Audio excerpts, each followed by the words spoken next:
class. Okay, tomorrow we will, yesterday we will discuss about the indicator diagram, brake powers, and steam engines. Okay. Next, now move on to the next topic, that is steam nozzle and the gas nozzles. Okay, steam nozzle and the gas nozzles.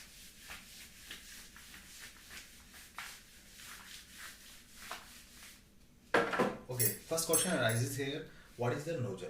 ठीक है, सबसे पहले हमें एक question बनता है कि nozzle होता क्या है आपका. ठीक है, सबसे पहले उसके ऊपर बात करेंगे. देखिए नोजल आपका क्या है. ठीक है, क्या चीज आप समझते हैं नोजल से. Nozzle is nothing but it is a passage in which cross section will be continuously varying. ठीक है, it will be decreases or it will be increases. ठीक है, and it converts the heat energy into kinetic energy. So what is the nozzle? Nozzle is nothing that it is a passage in which cross section is continuously or rapidly varying and heat energy are converted into the kinetic energy.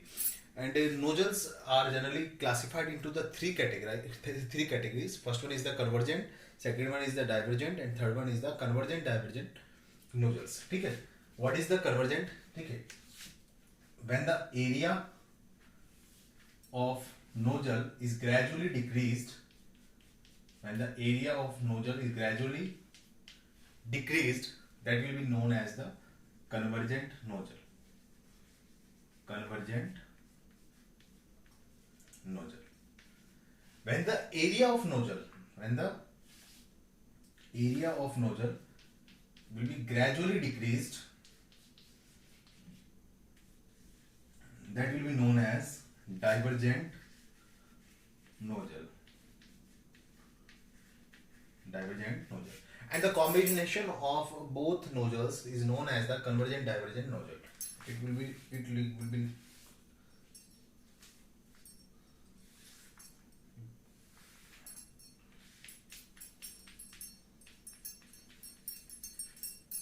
this is the pictorial view of the convergent divergent nozzle. Okay.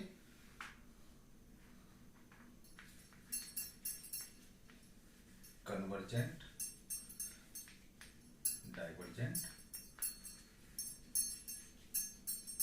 nozzle. Okay, you understand the what about the nozzle.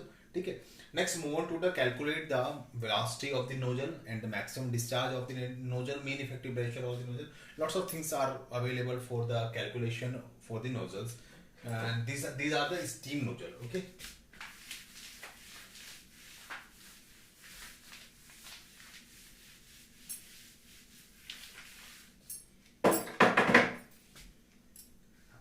Oh, sorry. One question also rises here. Where we use the nozzles. ठीक है, nozzles are generally used in the turbines, jet pumps, jet engines. ठीक है, injectors. So nozzles are basically used in that part. ठीक है. Okay, now calculate the velocity.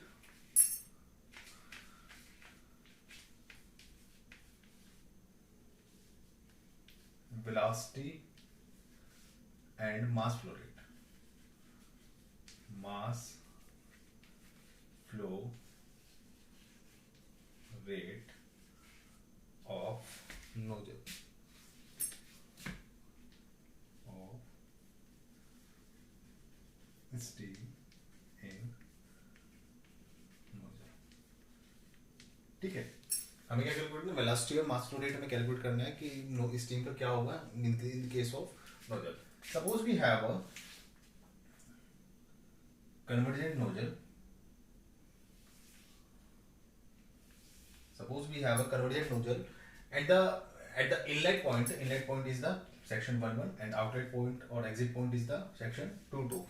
Our parameters like pressure is P1, inlet pressure is P1, specific volume is V1 and the velocity is C1. Similarly for the outlet point, pressure P2, specific volume is the V2 and the velocity is C2.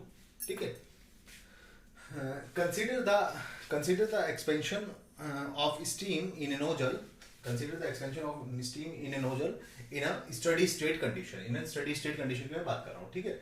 और मैंने inlet पर मेरे पास 3 parameter है, outlet पर मेरे पास 3 parameter है. Similarly for the it will be draw in the PV diagram. It will be represented as like this. This process is the PV की power n adiabatic process is equals to constant. It is process 1 to 2. That will be point A, point B. Okay. Now apply the SFEE steady flow energy equation. Apply the SFEE steady flow energy equation on both section. Okay, inlet and the outlet section. Apply SFEE steady flow energy equation per unit of steam. It will be written as, that is it will be written as Q minus WSF is equals to S2 minus H1 plus C2 square minus C1 square upon 2 plus Z2 minus Z1. ठीक है, this will be the steady flow energy equation. ठीक है, अब इस steady flow energy equation को मैं apply कर रहा हूँ इस जो आपको मैंने यहाँ पे इनलेट आउटलेट लिए थे, यहाँ पे इस कंडीशन जो ली थी मैं वहां अप्लाई कर रहा हूँ. ठीक है, इन case of the nozzle, for the nozzle, ठीक है, मैं नोजल के लिए बात कर रहा हूँ. नोजल के केस में क्या होगा, देखिए, for the nozzle what about Q, heat transfer का क्या होगा नोजल के केस में. देखिए, नोजल क्या है आपका, ग्रेजुअली आपका जो कौन सा नोजल है, कन्वर्जेंट नोजल है. कन्वर्जेंट नोजल में क्या होगा ना, आपका एरिया क्या हो रहा है, ग्रेजुअली आपका डिक्रीज हो रहा है. तो एरिया जब डिक्रीज होगा आपका, तो होगा क्या उस केस में, आपका जो वेलोसिटी होगा, वेलोसिटी आपका बढ़ जाएगा. वेलोसिटी जब आपका बढ़ जाएगा तो आपका जो हीट ट्रांसफर रेट है वो क्या हो जाएगा, जीरो हो जाएगा. क्यों हो जाएगा, क्योंकि आपका जो भी चीजें हैं, मतलब जो आपका पैरामीटर्स हैं, वो आपका सराउंडिंग के साथ हीट को ट्रांसफर कर ही नहीं पाएंगे, क्योंकि वेलोसिटी इतना तेज है. आपका जैसे आपका वाटर फ्लो हुआ, ठीक है, वाटर स्टार्ट हुआ, सडनली फ्लो हो जाएगा. ठीक है, तो एनर्जी का ट्रांसमिशन होगा, मैं ये नहीं कहूंगा नहीं होगा, क्योंकि बिकॉज अगर मैं ये कहूंगा नहीं होगा तो ये आपका थर्मोडायनेमिक्स के लॉस फेल हो जाएंगे. ठीक है, तो होगा, लेकिन उस चीज को हम नेगेट कर सकते हैं. That means Q will be the zero for in case of the nozzle. ठीक है, क्यू क्या हो गया मेरा, जीरो हो गया. क्यों हो गया, फॉर द हाई वेलोसिटी. ठीक है, what about the WS, work done क्या होगा जी भैया, जब कुछ दिया ही नहीं है तो लोगे क्या, जब हीट ही ट्रांसफर नहीं हुआ है तो वर्क डन का क्या होगा, वर्क डन भी जीरो ही होगा. आपका डब्ल्यूएस कितना होगा, जीरो होगा. ठीक है, 2 पोर्शंस आपके जीरो हो गए. व्हाट अबाउट द जेड, ठीक है, जेड का क्या होगा आपका. Next move on to the change in potential energy. That means change in potential energy. ठीक है, पोटेंशियल एनर्जी में क्या चेंज होगा, जब वेलोसिटी इतना हाई है पोटेंशियल एनर्जी, तो भैया आपका जीरो हो जाएगा. Potential energy is zero. That means Z2 is equals to Z1. तो ये 3 कंडीशंस आपके पास आई है, तीनों कंडीशन इस इक्वेशन के अंदर पुट कर दीजिए. इसके बाद कैलकुलेशन आपका है, लिख देते हैं क्या आएगा, इधर जीरो हो जाएगा, जीरो माइनस जीरो जीरो हो जाएगा आपका, is equals to H2 minus H1 हो जाएगा, plus C2 square minus C1 square upon 2 हो जाएगा, plus Z into Z2 minus Z1 minus Z1 हो जाएगा. तो ये फैक्टर आपका जीरो हो जाएगा. तो कितना बचेगा भैया आपका, H2 plus C2 square upon 2 is equals to H1 plus C1 square upon 2.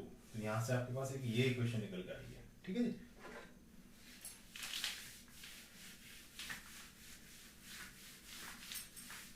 ये इक्वेशन आपके पास यहाँ से निकल के आई है.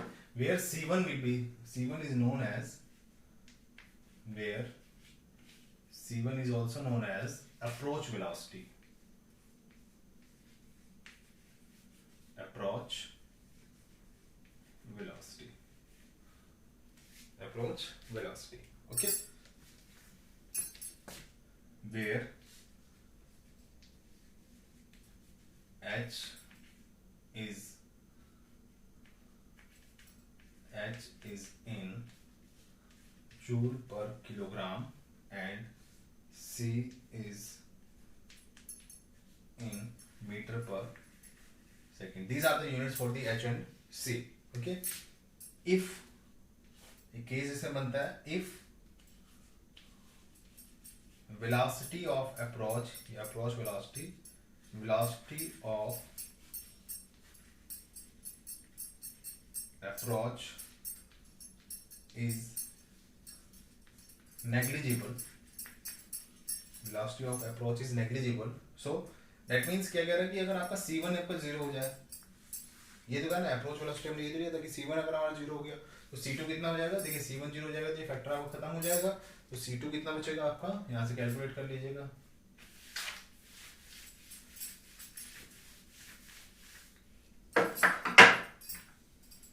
C2 आपको कितना हो जाएगा, C2 इज इक्वल्स टू, मेरा बोर्ड थोड़ा छोटा है तो मुझे सारा डेटा नहीं मिल पाता है, H1 minus H2 under root. Okay, this will be the value of C2।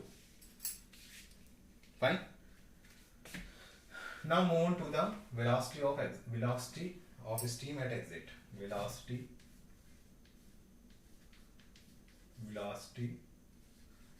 of steam at exit। ठीक है, यहाँ पे वेलोसिटी हम कैलकुलेट करते हैं। पहले वेलोसिटी कैसे कैलकुलेट होगा आपका, इसको मैं इरेज कर रहा हूँ। देखिए, for the adiabatic heat drop, for the adiabatic heat drop,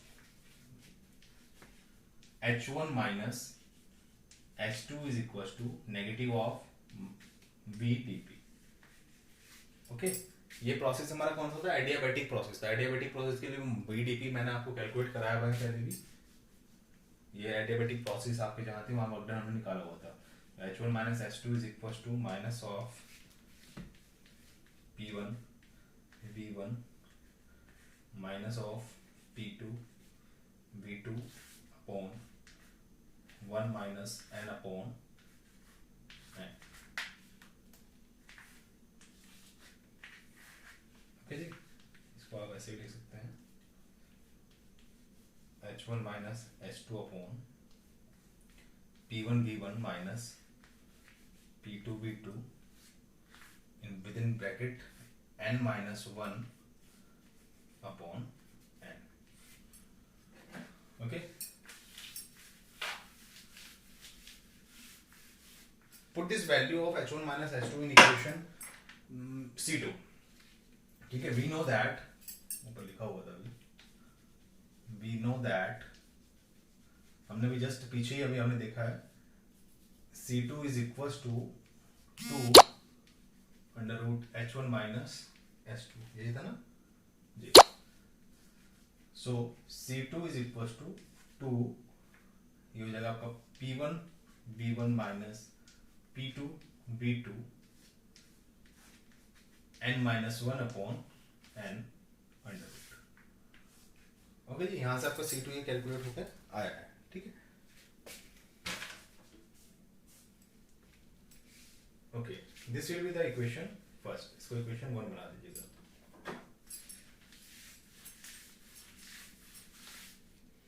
We know that for the adiabatic process P1 V1 की power n is equals to P2 V2 की पावर n।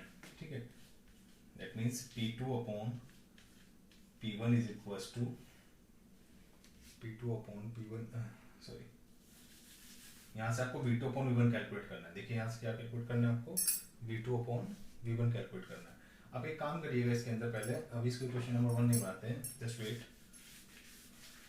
इसमें आप एक काम करिए, फैक्टर पूरा कॉमन ले लीजिए P1 V1। ठीक है, तो कितना बचेगा आपके पास, C2 is equals to 2 within bracket n minus 1 upon n। क्या कॉमन लेना है मुझे इसमें से, P1 V1 मैं कह रहा हूँ इसमें से कॉमन ले लीजिए आप। ठीक है, तो ब्रैकेट में आपके पास बचेगा 1 minus P2 V2 upon P1 V1। ठीक है जी, आपको ये फैक्टर अब खत्म करना है इसके अंदर से, ये फैक्टर। ठीक है, तो we know that P1 V1 की power n equals to P2 V2 की power n. That means V2 upon V1 is equals to P1 upon P2 की पावर 1 upon n, और it will be changed like P2 upon P1 की power minus 1 upon n. ठीक है, multiply by in this equation multiply by this factor P2 upon P1. ठीक है, so we can write P2 upon P1 into V2 upon V1 is equals to P2 upon P1 into P2 upon P1 की power P2 upon P1 की power minus 1 upon n. Okay.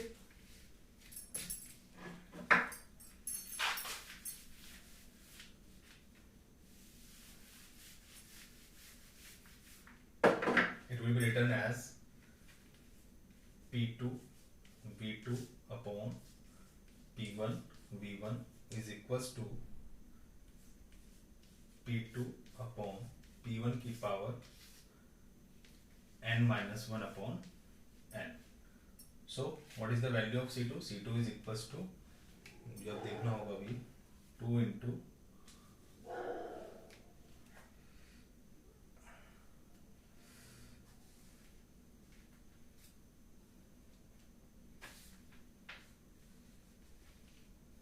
2 into n upon n minus 1 into P1 V1 within bracket 1 minus P2 upon P1 की power n minus 1 upon n, ये bracket close, और एक bracket आपका यहाँ पर था, ये ब्रैकेट की पावर 1/2. ठीक है, ये आपके पास C2 है. बाकी नेक्स्ट टॉपिक जो है आपका इसमें आगे मैक्सिमम डिस्चार्ज है, मीन इफेक्टिव रेशियोज है, वो मैं आपको नेक्स्ट सेशन में बताऊंगा. Okay, thank you so much.